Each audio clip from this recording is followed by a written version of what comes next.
we're a minute out. Would it be problematic if we get a little light out there?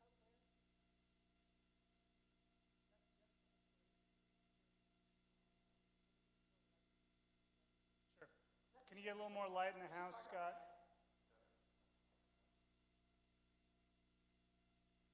There, that's great. That's great. Even that. Is that okay?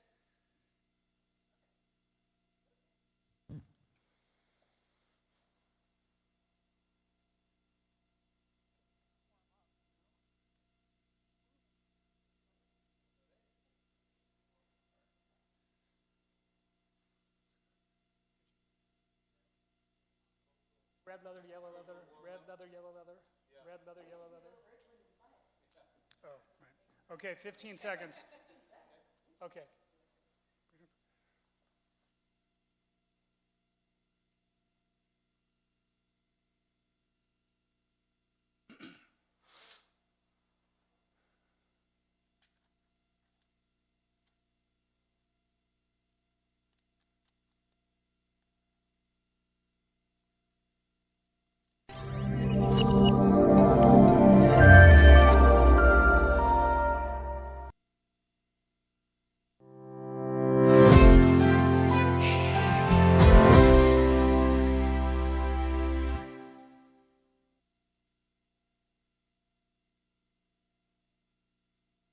Welcome to the Longmont Museum, a center for culture in northern Colorado where people of all ages explore history, experience art, and discover new ideas through dynamic programs, exhibitions, and events.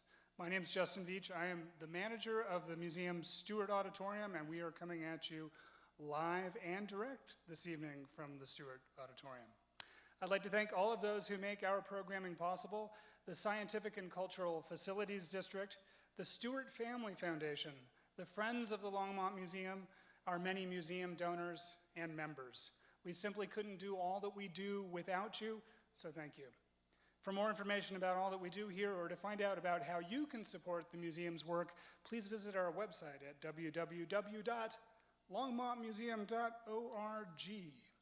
Tonight, we're offering part 2 of our 4-part Big Picture Climate Change series, co-presented by the mighty KGNU Community Radio out of Boulder, Sustainable Resilient Longmont, and the City of Longmont's Sustainability Program, with a special shout out to Francie Jaffe and Adarad Nusrat for their assistance. This week, our Stewart Auditorium becomes Climate Change Central, with each night dedicated to a different element. Last night we explored air. Tonight is on fire, followed promptly by water tomorrow, and ending this Thursday with Earth on Earth Day, appropriately. Each program will feature a panel comprised of climate change scientists and other experts sharing what they've learned about these vast and shifting realms. The week will culminate with Sustainable Resilient Longmont's annual Earth Day celebration on Saturday, featuring programs for children and teens, and ending with a panel discussion on climate change, diversity, equity, and inclusivity in that evening. You can find more info on Sustainable Resilient Longmont's Earth Day programming at srlongmont.org. The Big Picture Climate Change is marvelously co-curated, and the panels deftly moderated by none other than journalist and co-host of KGNU's How on Earth, Susan Moran. The entirety of the series is available to view on the museum's live stream page, as well as Facebook and local Comcast cable. For those of you viewing on Facebook, you're invited to submit questions for our panel in the comments field. We'll do our best to get to as many of those during our Q&A portion of this evening's program. Now, allow me to introduce the co-curator of the Big Picture Climate Change series and our moderator, Susan Moran. Susan is a freelance journalist and editor, and a host and producer of How on Earth, the KGNU science show. Her work has been published in the New York Times, The Economist, Biographic, Nature, and more. Susan was an adjunct journalism instructor at CU Boulder for 7+ years. She has served on the board of the Society of Environmental Journalism, was a Knight Science Journalism Fellow at MIT, and a TED Scripps Fellow in Environmental Journalism at CU Boulder. She was previously on staff at Reuters, Business 2.0 magazine, and other news orgs. She's got a couple of masters, one in journalism from Columbia University and another in Asian studies from UC Berkeley. Ladies and gentlemen, please welcome Susan Moran back for round 2 of our Big Picture Climate Change series. Thanks so much, Justin. She made it back. And thanks to all of you who are coming back, and thanks to all of you who are watching anew. We really hope you stay with us this week, because every night is so distinct. So thanks, Justin, so much, and the Longmont Museum, as well as our key sponsor, KGNU. I'm super honored to have this stellar group of expert panelists. Each, I really think, brings such a unique set of perspectives and experiences to the conversation. And one thing I just want to get out of the way first, since this is 420, a lot of you know, as Michael reminded me, 4:20 p.m. is the day when, or the time when many, at least on campus here and around the West, light up. It's Cannabis Day, but that time came and went. It is just a coincidence. We're still going to have a lot of fun here. So welcome. And I just thought, as we crawl out of this deep, dark tunnel of COVID, it seems like an opportune time to take stock, to listen, to learn from each other, and maybe even change, or at least stretch our minds, our brains, our hearts, and create new possibilities. So no doubt many of you are already informed and active on the climate and wildfire fronts, so we want to learn from you as well. So as Justin alluded, please put any questions you might have into chat while we're having the panel, and then we'll get to questions about the last 15 minutes. So I'm going to introduce everyone. We're going to play a short video. They're going to have up to 5 minutes to give sort of introductory talks, a little teaser. Then we're going to have an open conversation and then open it up to you by 8:30, maybe even before. So welcome, everyone. And I want to introduce first Michael Codis, a friend and colleague. He is senior editor at Inside Climate News. That's a nonprofit news organization. Michael's most recent book, and hold it up if you will, is Mega Fire, A Race to Extinguish a Deadly Epidemic of Flame. And it won the 2018 Colorado Book Award. Huge kudos to you, Michael. That's great. And before joining ICN, he was deputy director of the Center for Environmental Journalism at CU for several years. He was also a Ted Scripps Fellow in Environmental Journalism at CU in 2009 and 2010 when I met him.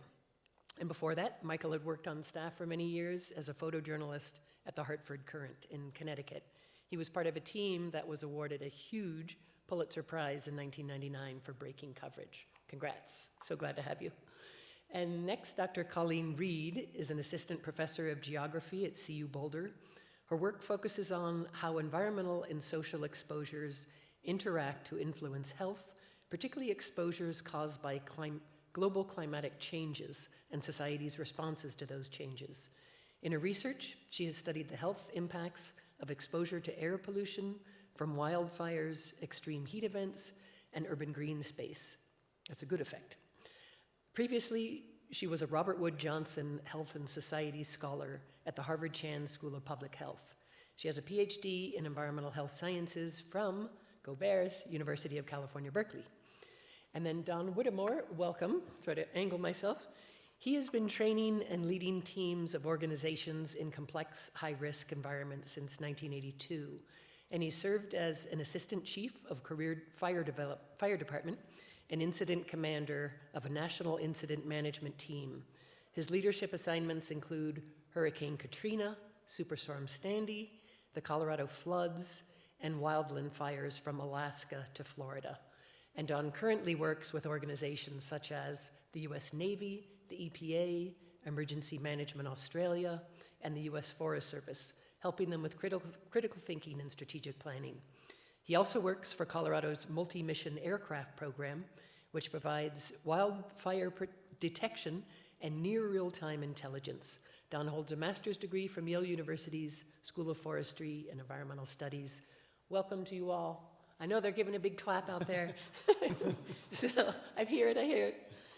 So we're going to start with just a 3.5-minute clip from a really powerful video that features Don Whittemore himself. And the video itself is called Unacceptable Risk, Firefighters on the Front Lines of Climate Change. And it's produced by good friends, journalists Dan Glick and Ted Wood. So take a listen.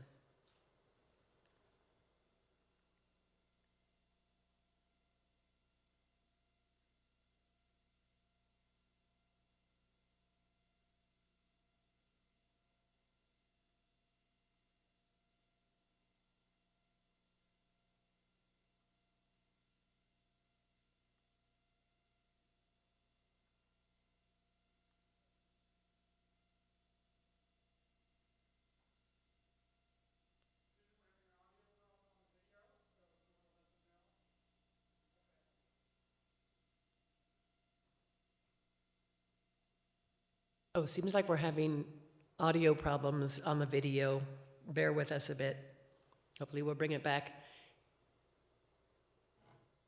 I wonder if I should, let's give it a couple of minutes, and if it doesn't work, let's drop it, and I'm going to go to your intro remarks. Have a little cup of wine or tea, everyone. We'll give it 30 which seconds. are like a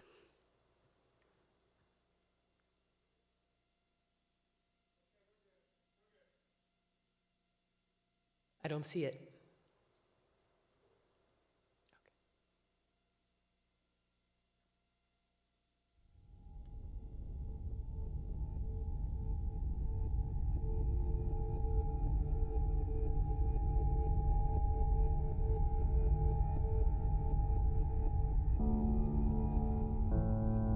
when you're getting kind of right up close to the fire and really kind of intimate with the fire, and you're digging, your head's down and you're scratching line, you're down in the dirt and you're working and sweating, and it's hot and it's hard to breathe, and you're choking because of the smoke, your eyes are burning, and you're just right up against it, and you look up and there are fire whirls, which are like a tornado of fire, literally.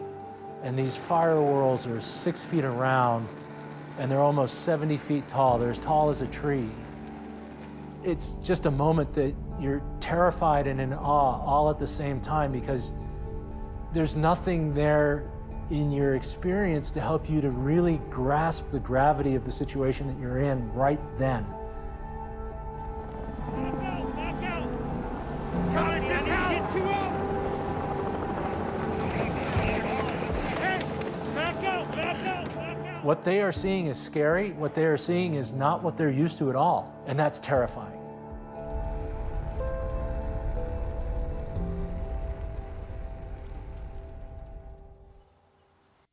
Colorado used to be considered, we called it the asbestos state, because it just was not a significant fire environment state. And in the last 10 years, that significantly changed. In 2010, we had the 4 Mile Fire. Within 2 years of the 4 Mile Fire, the record for most destructive fires was eclipsed twice. And since then, it's been eclipsed, I think, 2 more times. 10-day fires, 4-day fires, 3-day fires, that was kind of the norm. Not 2 week, 3 week, 2 month, all summer long. We're being confronted and asked to suppress or battle fires that didn't exist 20 years ago.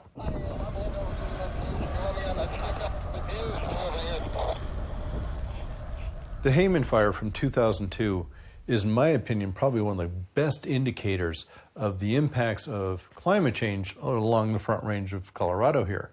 We had not seen large plume-dominated fires. We had what we called one-day wonders. When it was windy, the fire would grow, but when the wind stopped, the fire would basically go out. Hayman Fire was not like that. When we were on the Hayman Fire, watching a 5-mile run through the canopy, and just knowing that that's not what's supposed to happen. While there are many reasons from that, it comes down to talking about drought-stressed trees, lack of spring moisture, and higher than normal temperatures. And those combined created and signaled really a shift in the fire environment along the Front Range. We saw fire behavior we haven't seen before. And little did we know that was the precursor to what we're seeing today. And it's become the new norm. Respond to 7100 4 Mile Canyon Drive for trees that are caught on fire.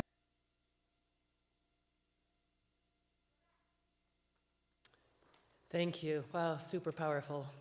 So one who's seen so much of this and photographed so much of this, Michael Codis, for those who may have joined late, photojournalist, editor at Inside Climate News. So we're going to give him first, and then everyone up to 5 minutes to give an introductory and visual teaser for you. Thanks. I need to call up my slides, or... So the first slide in my presentation is actually of a fire that was in the video that we just saw, that Don's really familiar with. This is Helen Richardson photo. She's a photojournalist at the Denver Post, her photo of the Waldo Canyon fire.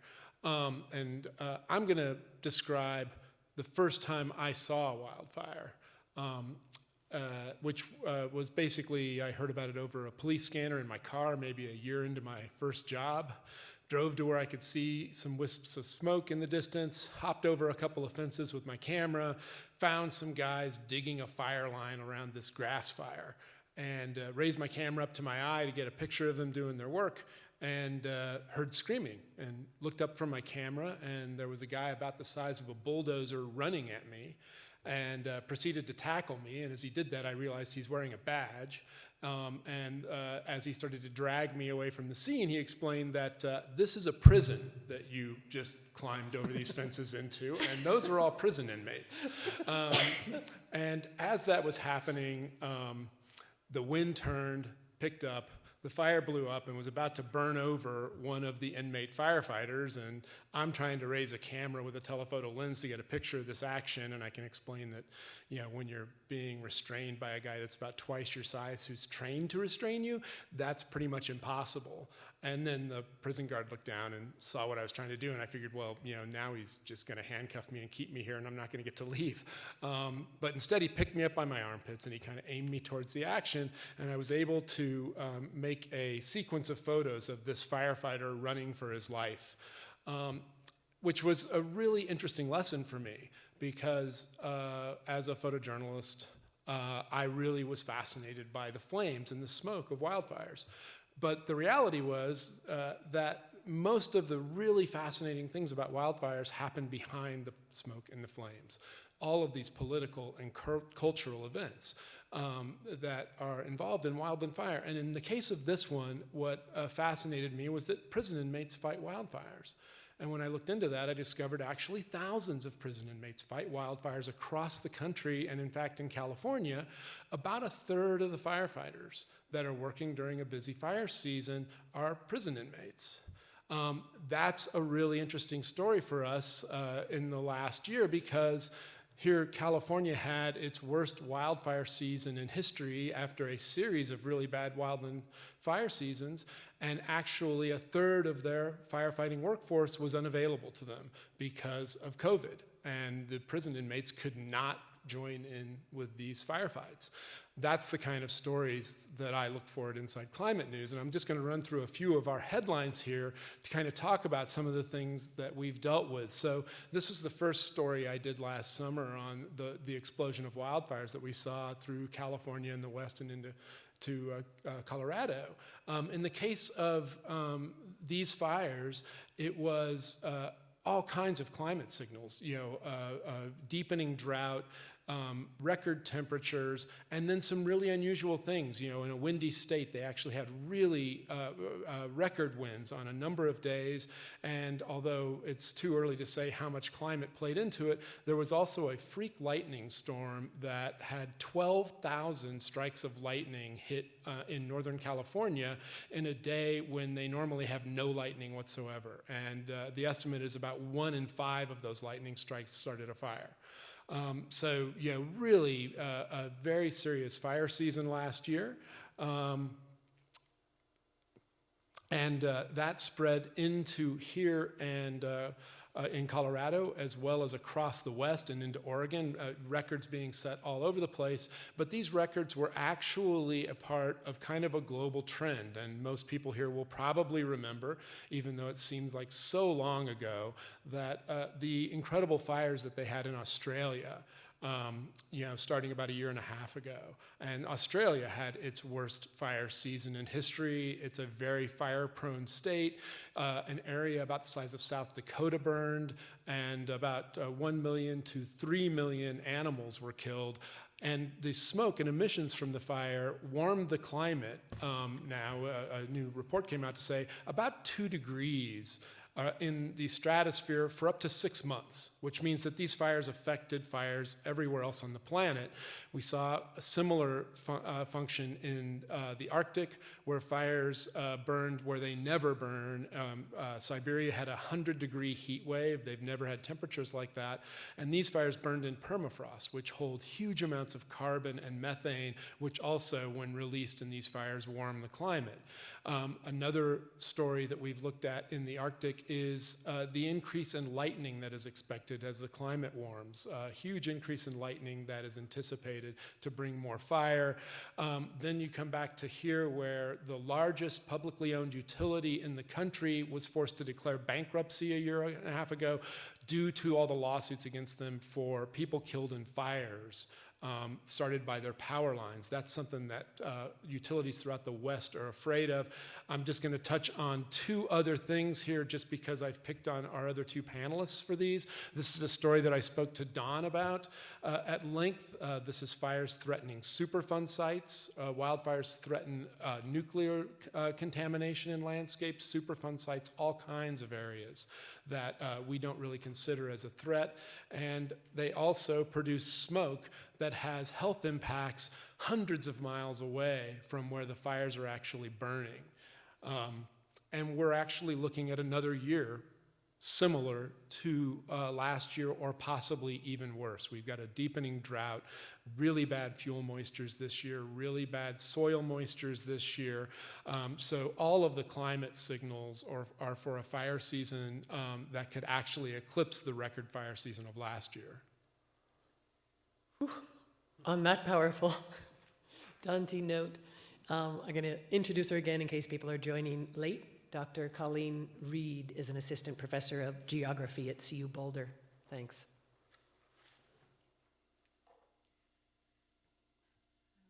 So I'm a health scientist, and so I'm going to shift our talk to talking a little bit more about the health impacts of wildfire smoke. So although some people do die directly from the fire, most of my research is focused on the health impacts of the smoke itself, and more people likely die from the smoke from the fires. This is a headline from about a paper that recently estimated that the smoke from wildfires in California in 2018 killed more than 30 times as many people as were directly killed by the smoke. And when I was asked by a journalist about this, I said, it's highly likely that that estimate is accurate. And that's because we know that the smoke has a lot of toxic contaminants in it. The smoke cloud that you see, this is an image from not far from where I live from fires last summer, is a complex mass of gases and solid and liquid particles. And when you look, that dark cloud is the solid and liquid particles that don't fall out by gravity. And the smaller they are, the deeper they get into the lungs, and it affects not just the respiratory health, but it can affect the health of the cardiovascular system, and we find these particles throughout the whole body. And there's evidence of premature mortality, respiratory impacts, cardiovascular impacts, and even impacts on developing fetuses. What we normally measure is PM 2.5. You've probably heard of this, and that just means particles that are 2.5 microns or smaller in diameter. Just to give you a sense of scale, about 20 of those could cross the width of a human hair.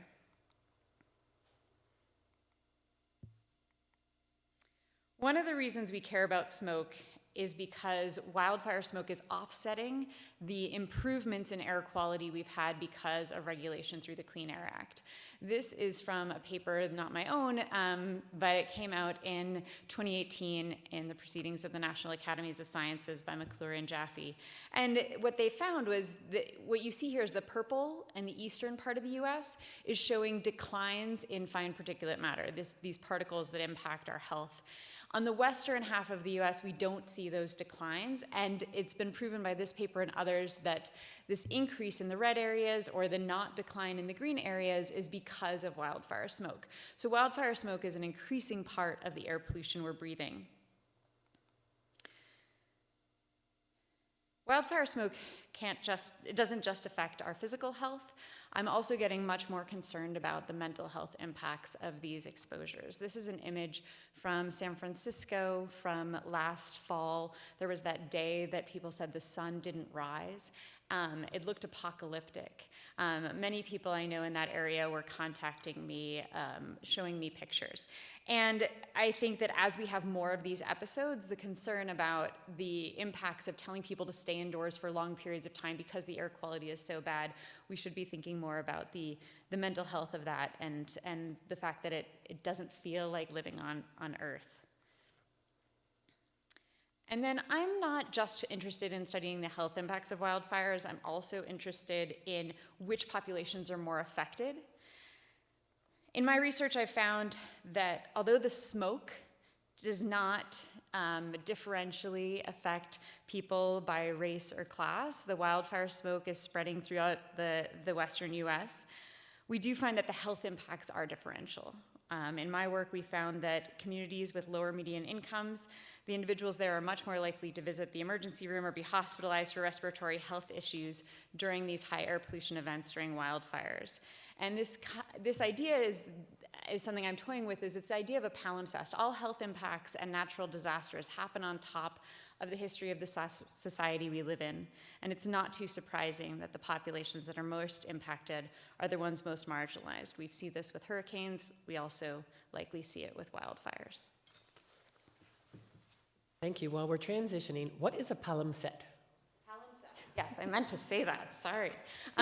It's these historical documents where when there wasn't a lot of paper, they would use the same document and write on top of it. And now with special machinery, they can sort of see the history of the document by removing layer upon layer. And that's this idea that our society, the history is still there and it's playing a role in how we're being impacted. Thank you for asking and you can that tease question. It out. Yeah. Good for Hangman. Don Whitmore, thank you. Good. Thank you so much, Susan, for having me. It's certainly an honor to be here. To help shape the discussion, I'd like to offer 3 concepts for us to consider moving forward. First, I'd contend that there's no such thing as a natural disaster. There are only natural events with potentially disastrous social consequences. I mean, if you think about it, the planet Earth as we know it has existed for eons with wildfires, tornadoes, floods, hurricanes, earthquakes, and so forth. Our ecosystems, our landscapes, our life forms, and in fact, humanity itself owes itself, its existence, to these stochastic expressions of nature's raw power. Only when we began putting things of social value, crops, timber, homes, businesses, infrastructure, entire communities out in front of these natural events, did they earn the distinction of disastrous. A wildfire, for example, occurring in a remote wilderness area where there are no social values impacted, from structures to air quality to view sheds, there's no social values there, it's not an issue. It's not a problem, it's not a disaster. Only when we put things of social value in the path of these natural events do they become disastrous. And so if you consider over the past 150 years, the population in the US has increased roughly tenfold. So for simple minds like mine, it's easy to extrapolate that the social impacts from an equal number of acres burned is going to have 10 times the social impact. But as we just heard from Michael and from his marvelous book Megafire and from Colleen, we know that the number of acres has increased and that the economic, social, and health costs have grown exponentially. So not only are we having a much greater number of acres burned, but the social impacts have grown exponentially as well, which brings me to my second point. For much of our history, managing or suppressing wildfires was considered a complicated endeavor. I mean, whenever you put humans out in front of something that can kill them, it's bound to be a complicated operation, right? Okay, so yes, it was always challenging, but relatively speaking, it was straightforward. Management efforts were largely focused on simply putting out the fire. And we were very, very, very successful. In fact, the original US Forest Service strategy was called the 10 a.m. policy, which meant that all fires should be suppressed by 10 a.m. the following day. And if they weren't, the backup plan was by 10 a.m. the following day. As we've experienced here in Colorado firsthand over the past 20 years, we can see that the wildland fire management situation has become complex. Complex systems, in contrast to complicated, exhibit nonlinear, exponential, and often asymmetric relationships. And today, rather than simply focusing on fire suppression, fire managers must take into account and manage these other non-fire dimensions, what we call the possessi dimensions. Indeed, today these are the incident. It's not about the fire, it's about how the fire impacts these social systems, norms, and expectations. As I said at the outset, it's a social disaster, not a natural disaster. And here's the kicker. If you think about societal changes, even in just recent years, we'd all agree that the world has become more complex. And with increased complexity comes increased vulnerability. And this brings me to my third and final point. To adequately consider the wildfire problem, we need to understand the relationships and interplays between these complex systems, namely social systems, natural systems, and climate change. What we have witnessed in recent years is this exponential and asymmetrical interaction between these key elements. If we are to be successful in addressing the escalating wildfire problem, we must focus on what's actually driving the problem, namely societal behaviors, actions, and choices. In closing, we can't simply forest manage our way out of the dilemma. We can't simply fire suppress our way out of the predicament. Those are complicated solutions to be sure, but we can never solve complex problems with mere complicated solutions. Ooh, so much there. Thank you so much. I just want to ask you, so you said they're natural events with sometimes devastating social consequences. Right. But to your last comments especially, would you even define them as natural events? I mean, Well, it sounds as though they're going to happen anyway because people are living in the urban, rural, whatever, wildland, urban interface, yep. interface, or because we've allowed forests to get so dense, then they're problems. But it sounds like that itself is kind of an unnatural or human-caused event. We've certainly, over the last, I'll call it 100 years, greatly influenced the natural landscape, primarily from a fire perspective through our very successful efforts at suppressing fires. I mean, think of it as... Smokey the Bear, many of us remember. Right. Think of it as you have a fireplace, and one day you go in, you put in some kindling, some newspaper, and some logs, but you don't light it. And the next day you come in and you put in more kindling, newspaper, fire, logs, and don't light it. And you do that for many, many years. When you eventually light your fireplace, your whole house is going to burn down. That's what we've done in the forest. By removing the natural fire regime, we have an artificial buildup of fuels on the forest floor. So when we do have fires, we have extreme fires. We have super hot fires that sterilize the soils, that do much As in more. there's no carbon, I mean, there's nothing left to grow. Right, no and it's fi- so packed. So yes, we've created it. With regards to the urban interface, the studies have shown it's not contributing to the fire regime per se. What it's contributing to is the social consequences of those fires. The costs of suppressing fires, the risk to firefighters trying to protect homes and communities, and the overall costs of fire suppression have skyrocketed in trying to protect homes in the urban interface. But it hasn't changed the fire regime and the fire behavior that much. On that note, Michael Codis, you had so many powerful statistics and visuals in the book, and one is about the density of the trees per acre in an average forest now in Arizona, I think, but it could apply probably to Colorado as well, how that's changed over the years, just to give me and people a sense of how and why that is so different now. Yeah, and to follow up on Don's point, it depends on the type of forest you're in, and that's one thing I think that we've learned in the last few decades is that we can't paint this problem with as broad a brush as the federal government wanted us to. The statistic I think you're referring to is looking at Ponderosa pine forests, which we have plenty of here in the Front Range that are badly overgrown. But down in areas of New Mexico and Arizona, where not only did they put out every fire in these forests for 100 years, but they also seeded some of them to try to prime a timber industry. Natural Ponderosa pine forests in some of these places had a low-intensity ground fire every 2 to 5 years. So if you think about the math, that if you had a forest that had fire in it every 5 years, and you put out every fire there for 100 years, you're going to have exponentially more fuel in that forest. So some of these forests have 40 times more trees in them than they did prior to our intervention in the fire cycle, and in some cases, our efforts to actually grow more timber in these forests.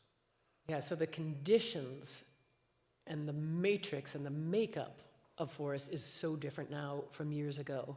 And then we can talk sort of big picture now, the forecast, even though whoever might have driven here now, we just had a snowstorm and things look like, oh, there's a lot of precipitation going on right now. I think at least half of Colorado itself is still in an extremely dangerous drought situation. And I think the US Drought Monitor and NOAA have just predicted, and you alluded to this in your opening, things are going to get worse. We've got dry soil, we've got more drought conditions coming. Sounds like more prescription for mega fires galore as the new norm, certainly in 2021. How does that look to you? Yeah, no, I think that's very true. And we have cycles, climate and weather cycles, that are changing with this to work against us. And so one is Snowpack, which is a story that I just worked on with a couple of our reporters a week ago. So we have pretty thin snowpack throughout the West. And we've caught up largely here in Colorado, and we just had this big snowstorm yesterday. I got a foot of snow at my place in Boulder. But snow in April doesn't help us that much. Snow in the depth of winter, when it creates a nice hard snowpack that will take a long time to melt and will be trickling down moisture into a forest until June or July, that helps a lot.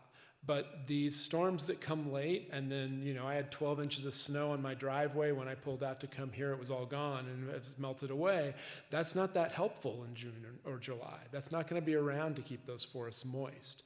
And so the way that the winter has changed, one thing that's happened is that we're seeing a lot more snowpack melt off in winter, a lot of snow not come until later in the season when it's not going to last very long. So our snowpack is gone, quite early in the year. In California, I think they're talking about half the normal snowpack at this point in the northern Sierra, which means that those forests are going to be available to burn, weeks, if not months earlier than they had been historically. And has this been measured? Is there much of a measurable additive effect from beetle kill, spruce beetle kill? So you don't have the leaves, maybe not the conifers, but you don't have the leaves holding the snow and allowing that trickle effect.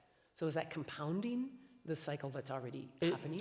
It does. The impact of beetles on forests, which is a story that I've been working on with one of our science writers for actually quite some time, is very complicated. And there's been great debate about how much beetles are making fires worse. There's a lot of research at CU Boulder that says that beetle kill hasn't, at least in models, made fires worse. There's more recent research that says that they have.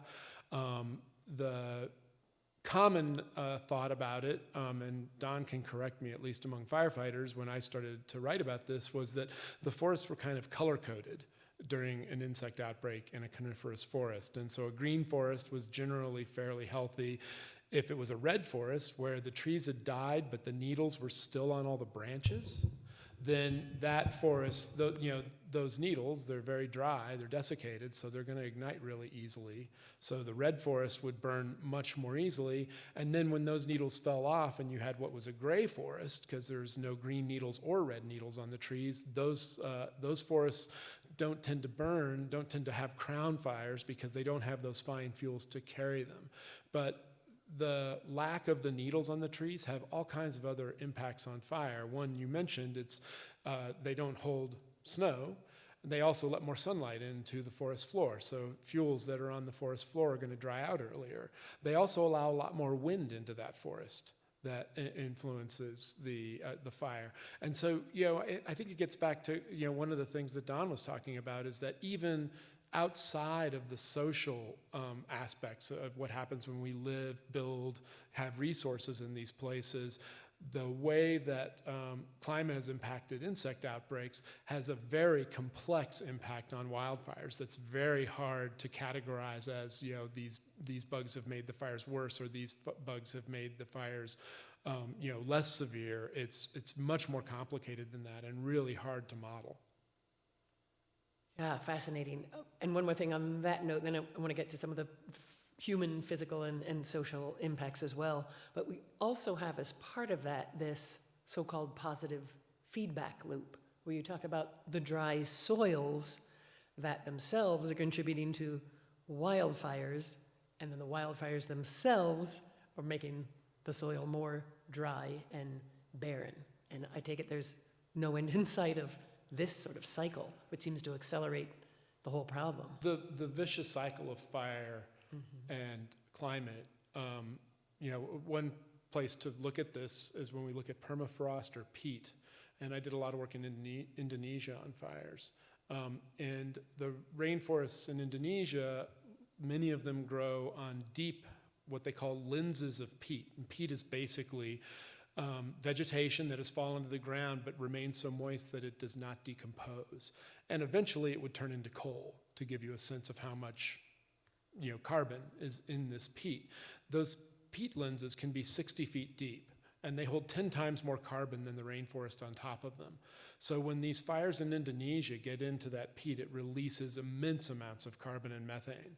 And to give a sense of that, the World Resources Institute estimated that in the 2015 wildfires in Indonesia, which were all human starts, they don't really have a natural fire cycle. They all start as fires to clear land for agriculture, and then they lose control of them. These fires burned into those peat lenses, and for 40 days, WRI estimated that those fires in Indonesia released more carbon into the atmosphere than the entire US economy produced during that period of time.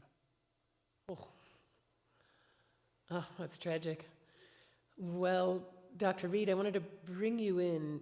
You alluded to so much in your opening about not just that there are human, physical, and mental health effects of the smoke and the fire and living near it, but that it's disproportionate in terms of who is affected and in what way. Talk about that more, like who are the most vulnerable and how? Because it seemed like you were saying because they're the ones who are going to the emergency room, but I so often hear that those in poorer communities don't have access to the healthcare, so they may get sicker, but it's not logged or it's not caught soon enough. But this is different, right? Yeah, there's a lot to it.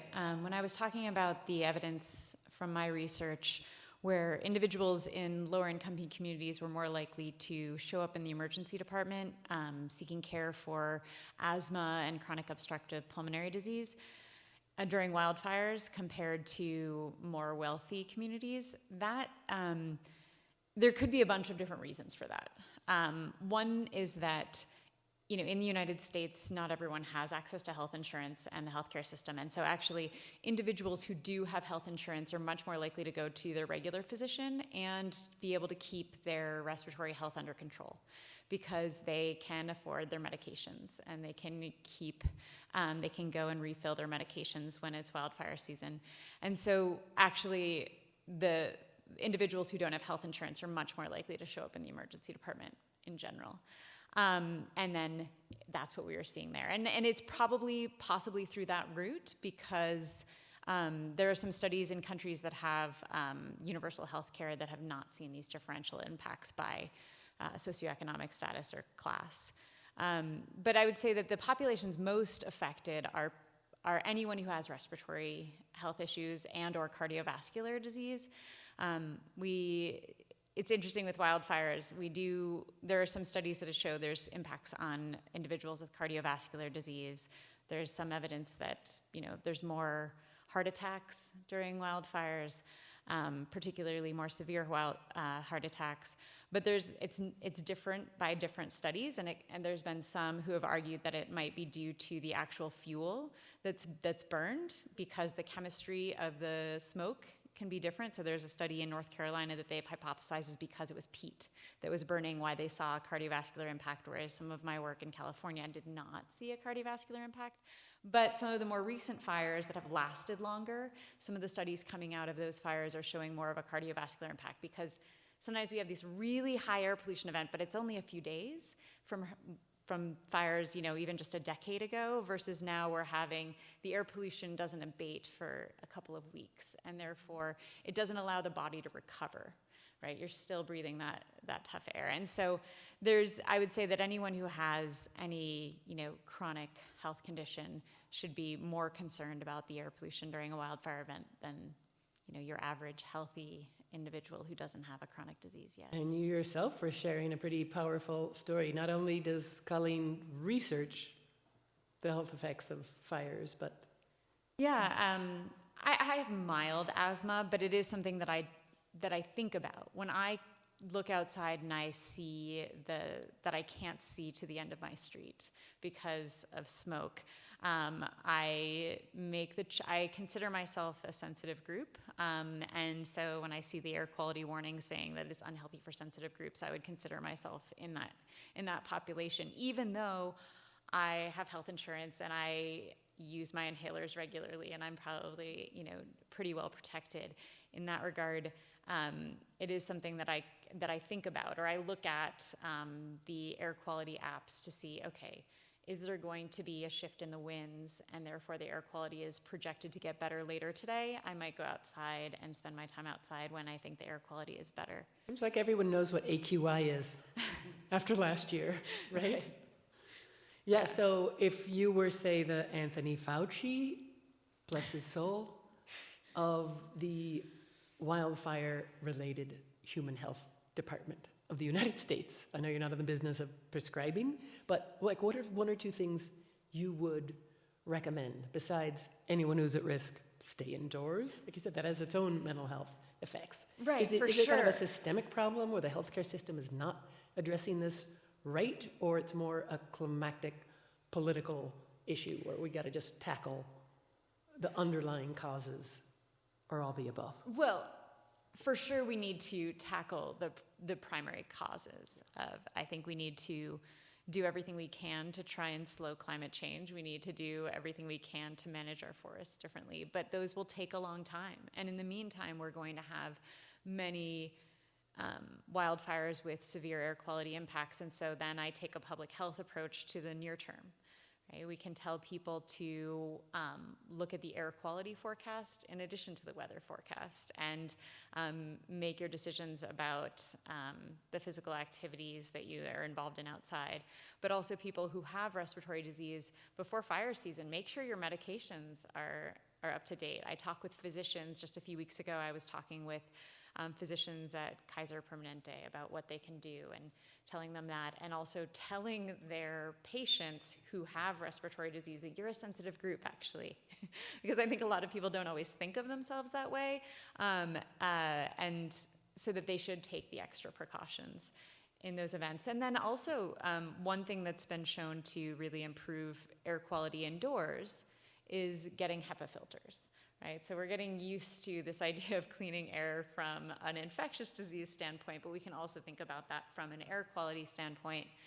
And for individuals who cannot afford a HEPA filter for their home, which can really improve the air quality inside, I think some municipalities in California are starting to think about having clean air shelters during wildfire events, similar to having a cooling center during a heat wave, a place where individuals can go to cool off during a heat wave or to breathe clean air, because so many homes, especially rental properties and older homes, are very leaky and the air pollution gets inside.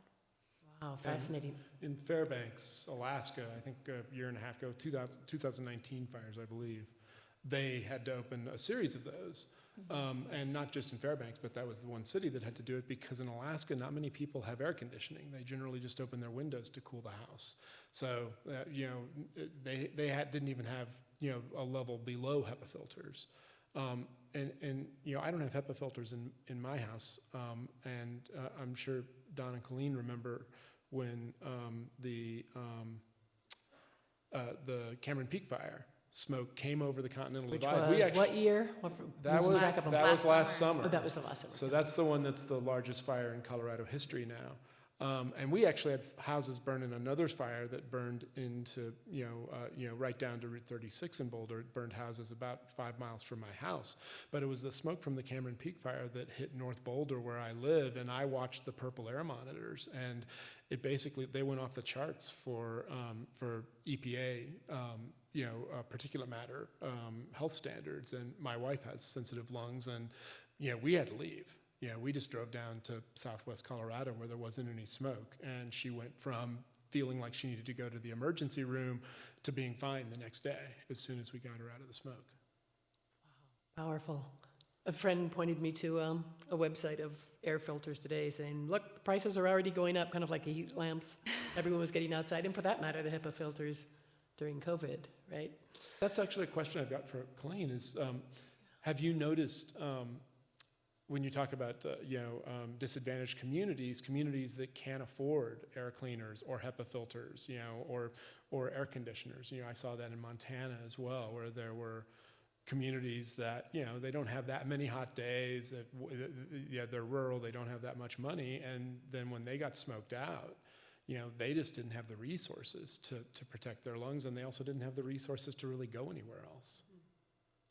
Yeah, and actually in Missoula, Montana, the health department got a grant and purchased some HEPA filters, and they identified individuals who needed them, and they loan them out now. And it's something that I wonder if that'll be increasingly something you can get from your public library or something. You rent out your HEPA filter or something. I mean, I think it's a great idea for communities that get impacted by air pollution on a regular basis, but it is an equity issue, right? And so that's the same thing, is that as I mentioned before, I do think that health insurance is playing a role in some of these differential impacts. That also could be the reason why, there's more chronic health conditions that are uncontrolled in populations that don't have health insurance. But there's also lower income individuals are more likely to live in homes that are leakier. They're more likely to live in rental properties that are not well maintained, and so they're getting a higher exposure to the air pollution, even if the plume is not differential in terms of where it goes. The amount that you're breathing because of your ability to either, go somewhere else, you can look at the maps and figure out where the air is clean, or you have your own air cleaner, you have your HEPA filter in your home. Yeah, another thing I wanted to ask, and I grapple with this a lot and don't understand it enough, so I want to have a round of it, is should people be living in areas where more and more people are living now? And that's the wildland urban interface. Seems like that's where there's the greatest economic consequences, social consequences, and if so, who should pay? General taxpayers? Obviously home insurance is going up and does go up in certain places, but it just seems this vexing, perhaps not solvable problem, but it does seem that's an area where, understandable, it's beautiful, more and more people are living and want to live, and it's a huge cost and huge problem from a fire suppression, but fire management standpoint, no? Maybe Don, take a crack at that? Boy, it's hard to say whether people should or shouldn't, and I'm not sure I'm willing to wade into that, but I think or you could make it more nuanced than that. There's ways to live responsibly, and in communities that have been very active in mitigation, in understanding the wildfire problem within their community, and whether it's building codes or, as I said, mitigation, defensible space, those kinds of proactive actions, generally history has shown that those are successful.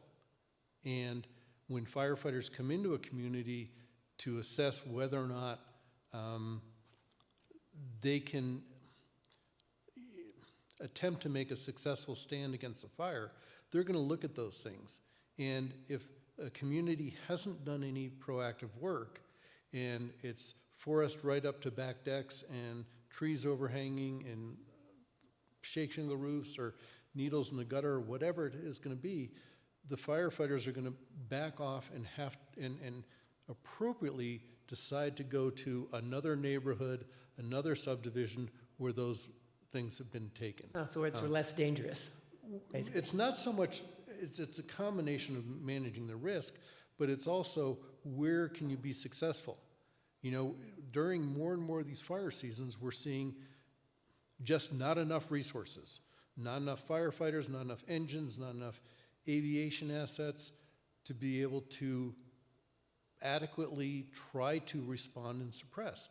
And so if you're looking at, do I defend community A that hasn't done anything and community B that has, where am I going to be most successful with my scarce resources? I'm going to throw it at community B. And right now, it's all voluntary? No. I mean, I know there's some county incentives and Voluntary in terms of defending, and to what degree they, I'm sorry, yes. defend, protect around the house. It's largely voluntary. You're seeing more communities. Boulder was one of the first, in fact, I want to say 30 years ago maybe, that limited, you couldn't use shake shingle roofs anymore. Because if you have a shake shingle roof, you might as well just go burn your house down right now, because it will eventually. They're extremely flammable and create numerous spot fires downwind, so it's a huge problem.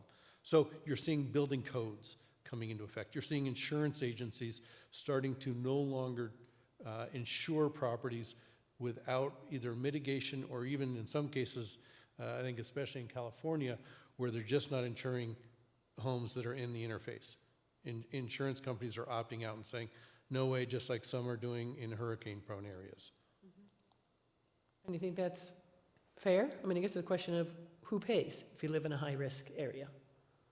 Yeah, I mean, right now, we pay for fire suppression through our tax dollars, whether that's to the federal government or to your local fire protection district.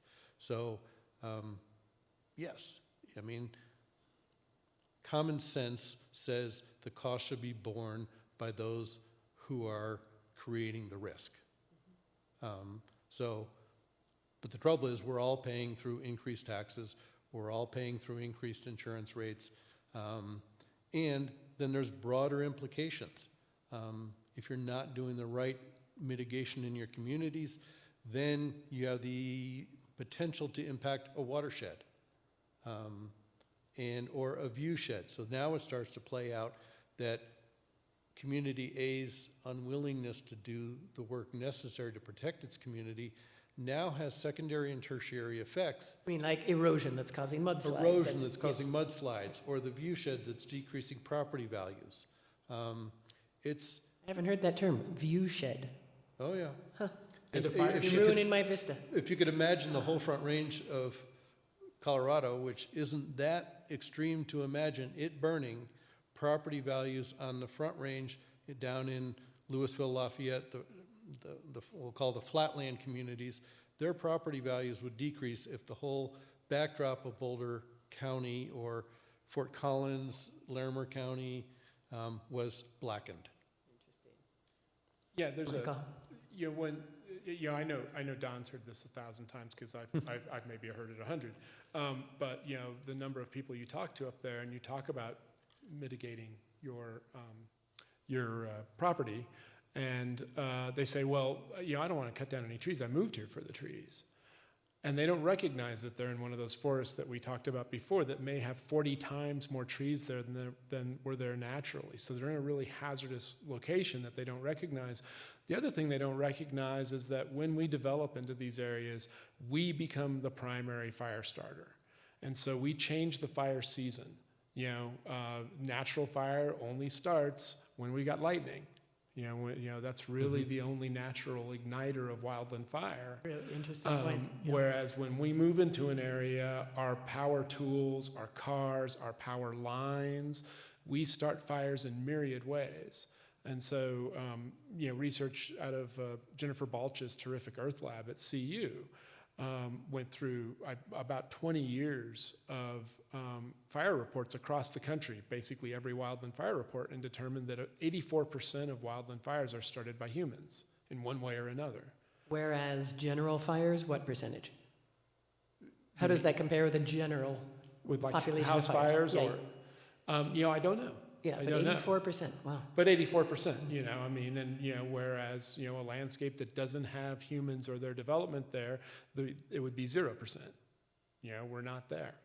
So, I think that that's, something that people don't consider when they move into the wildland urban interface, is that not just that their property's at risk and that they're introducing fuel, but they're actually adding new sparks that are going to that have the potential to start these fires. So I'm thinking and hoping that we're getting a whole batch of questions coming in, and I hope that's the case and really want to address them. So I want to give each of you 1 to 2 minutes, sort of closing statements, any takeaway you really want people to walk home with, walk around the block with, look at their computer screen with. Do we have those other slides? We do, I hope we do. So I'll call them up. So we'll go in the same order as the beginning. Great. There we go, Michael. So I'm hoping that I can read these. So this is a good follow-up because it gets back to Don's point about maintaining your property. And in my reporting, one aspect of maintaining your property that I found problematic was the number of people who said, well, I built with, I got a metal roof, I built with, fire retardant materials, I cleared all this space around my property, I'm good. And the reality is that you have to be maintaining your property all the time. I used to talk about how so many people think that it's a building issue, and if I just build my house right, I'm prepared. Kind of like it's surgery. I have this problem and I'll deal with it one time and I'm done for life. When in reality, it's a chronic thing, and you should really think about it like brushing your teeth. You should be cleaning out your gutters all the time. Well, that hopefully is at least twice a day, but are you talking like quarterly for this kind of home defense? Depending on the property, it could be as often as weekly, where you're going out and sweeping up the needles and cleaning the branches and trimming down, mowing your lawn, all these things that put your house at risk. If you decide to live in the wildland urban interface, then it will be a constant matter of upkeep to protect your property. And another aspect of that I think is really important is to know your property. It's one thing to say, well, I need to clear trees for 100 feet around my property. It's another thing to know what type of tree they are and how does fire interact with this vegetation, and is this the type of vegetation that tends to have crown fires, or is this, the type of vegetation that tends to support low intensity ground fires that wouldn't be as threatening. And so many people, move into these areas and they say they moved there for the trees, but they don't know what type of trees they are. And they don't know what type of vegetation is growing under those trees and what their relationship with fire is. One thing that when I was teaching this to students, and that I really advise people to do, if we're going to live in these areas and live with these areas, is to start to see beauty in the fire cycle, because we're going to see a lot more fire. And, burned forests are really beautiful places with different kinds of animals that come into them. And, this is part of the natural cycle. So, interesting. So you're saying don't just see it as a graveyard, a dead zone, but get to know what happens with the you whole... can hike up on Bear Peak or South Boulder Peak here and see the Flagstaff Fire and hike through the burned forest. And you can go just north of Boulder and go in there and go on one of the trails there and, hike through it if it's safe and see what you see, learn to appreciate the burned forest. And then the final point I wanted to make is to listen to Colleen and listen to Colleen and Don. And I'm using them as symbols of their professions. And when I first started covering fire in the 1980s, I'd deal with a lot of fire scientists, and every once in a while I'd get one, that would complain that, firefighters don't take anything that we do seriously. They don't pay attention to the science. They're just adrenaline junkies that want to go out there and fight fires. And I'd talk to firefighters, and occasionally one would say, the scientists don't provide me anything that's valuable to me on the front lines when I have to make these split-second decisions. And that's really changed. I actually think that there's a lot more firefighters out there that really understand the science and care about the science, and there's a lot of scientists out there that are trying to produce data that is useful to the person on the front lines. And they're listening to each other, and we should be listening more closely to the scientists and the firefighters out there about what they're seeing and how things are changing. The final point is then, maybe don't listen to the media quite so much. Some of us are really interested in this and really try to learn and really try to spend time with people like Colleen and Don. And others are a young journalist on their first job, and they get sent out to the fire line, and it's the first time they've seen one of these things, and they're as naive as I was when I was on that prison.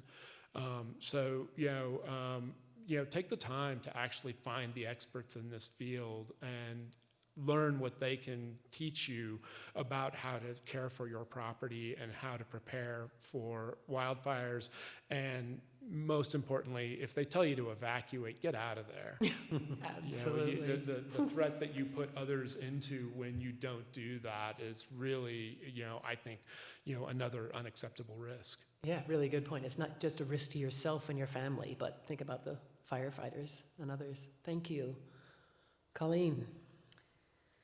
Well, I think I already talked about some of the things that I'll address, and I come at this from obviously thinking about smoke and health, and so one thing I'll mention is that everything I've talked about with the health impacts that we've learned is just the tip of the iceberg, because we're using data that's regularly collected. Most of us, when we're in a wildfire smoke event, we'll have some subclinical effects, we might have some symptoms, but we won't show up at a doctor's office. And so there's more impacts there that then could affect your health later on if you're exposed regularly. So it's something to think about even when you don't have respiratory health impacts already. You can go to the next slide. But I often talk to people about we need to do a better job communicating to the public about smoke. And this is an app from the EPA. It's called Smoke Sense, which I think is really great. You can put in your zip code. It tells you your current air quality index. And for most zip codes, this is my zip code, so it for some reason doesn't project to tomorrow, but most of them do. And so you can try to get a sense of what the air pollution is going to be like. When it's green, it's healthy. Yellow is moderate. The darker the color, the worse it is. Obviously, if you have any health issues, make sure you're up to date with your medications and the HEPA filters and the clean air shelters, like I mentioned before. Thank you. Don Whittemore. All right. So I tried to break up my kind of what you can do's into the 4 areas that I previously talked about. So climate change. One is we have to get aggressive about supporting climate change research, policies, and innovations. There's a recent study that showed across 50 countries globally, over 2/3 of the population of those countries saw climate change as a global emergency. Was U.S. one of them? Yes. And in fact, a Yale study showed that 72% of Americans think that climate change is an emergency. So we need to sync up the policies and the innovations with the politics. The politics are sadly 30, 40 years behind where we are with the science and with what society wants. Second, social systems. We have to accept that things are going to have to change. But any change that we can orchestrate is going to be far more beneficial and universally acceptable than what's being forced on us. We don't have a choice about change right now. Change is happening, and right now, the climate systems, the natural systems, the social systems are driving the change. We are on a runaway train. We have to get out and get back in the saddle and take control of that. Natural systems. Senator Bennett introduced the Outdoor Restoration Fund bill today. At least it was a plan to be introduced today. That needs our support. It's going to put billions of dollars towards the forest management aspect of things, from prescribed fire to fuels mitigations to hiring additional crews to help deal with the problem. Doesn't that include what do you call it, wetland and watershed restoration in a Yes. broader sense too, to make the whole watershed more resilient. Yes, Yeah, well, great, that was today. it's huge. Go Michael Bennett. And then finally, on the wildfire management side, we need to, as last year pointed out, we don't have enough resources, firefighters, engines, air aviation assets. We need to start funding and not be running out of these resources when they're critical. We need to be able to give firefighters a break during the season. When they're working 2-3 weeks, 16 hours a day, then only have 2 hours or 2 days off, and then be right back at it. They're working 1,000, 1,500 hours of overtime in 6 months. They're burnt out, they're exhausted. The mental health aspects, firefighters have among the highest suicide rate of any profession, and wildland firefighters are among the highest. So we need to give the firefighters more support to be able to do their job. Oh, that's so moving. Tragic. Yeah, I actually read something recently that wildland firefighters have a substantially higher suicide rate than structure firefighters. Why? I mean, just because it's so much more risky? I don't know that it's so much more risky. I do think it's more isolated. I mean, you're working with a small crew. You're often out in the woods. You see horrible things that happen, or one thing that I've talked to Don about a lot is the fact that when I first, I spent one summer as a wildland firefighter a long time ago, and you got trained to go cut down trees and deal with fire in the woods, and more the wildland firefighters are dealing with fires in the wildland urban interface, in the WUI, where they're seeing homes burn, where they're seeing really terrible things that used to be just structure firefighters dealt with, and then they go back to a fire camp or they disperse, as opposed to the structure firefighters that go back to their firehouse and they're all gathered together and they've got a kind of a built-in support system. But I don't know that there's been a lot of research about that, just that the numbers show that. And also that they're seeing such a steep increase in wildfire. I mean, we've seen 3 years in the last 5 where we had 10 million acres of US forest burn. In the 1970s, the average was just over 3 million acres a year that burned. So, since we had, basically took on fighting wildland fire, those are the first times that we've seen this huge increase in land burning. And it's all happened in just the last 5 years. So the job for the wildland firefighter has changed remarkably in the last couple of decades. To say nothing of landscape itself. So we want to hear from you all. Justin, take it away. We do have a couple of questions here and time for just a few, I think. Lydia wants to know about the title of the program, which is Fire, Friend, and Foe. She wonders, where's the friend in fires these days? Are there any benefits of forest fires anymore? Great question. I'll dive in.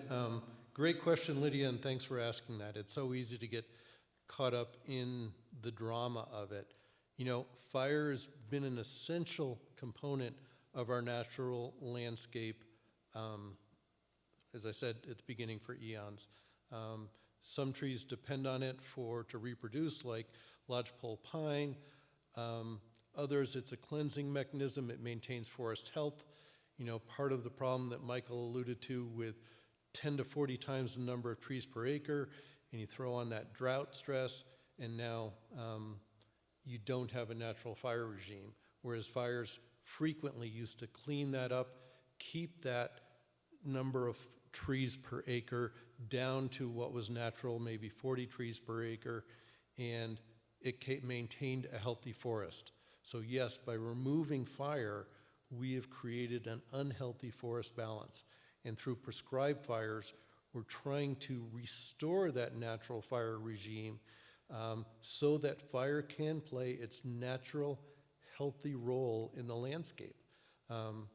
Whether it's trees or shrubs or grasses, and the multitude of wildlife depend on a natural, healthy forest that sees frequent fire, depending on the forest type, but sees the periodic fire regime as its own health for, again, the animals and so forth. So, Yeah, one thing to point out is we, talk a lot about all the animals that are affected by really severe fires, and obviously in Australia, it's horrible to see, millions of animals killed by wildfires. But we also have lots of species that are dependent on wildfire that fell into steep decline when we put out too many fires.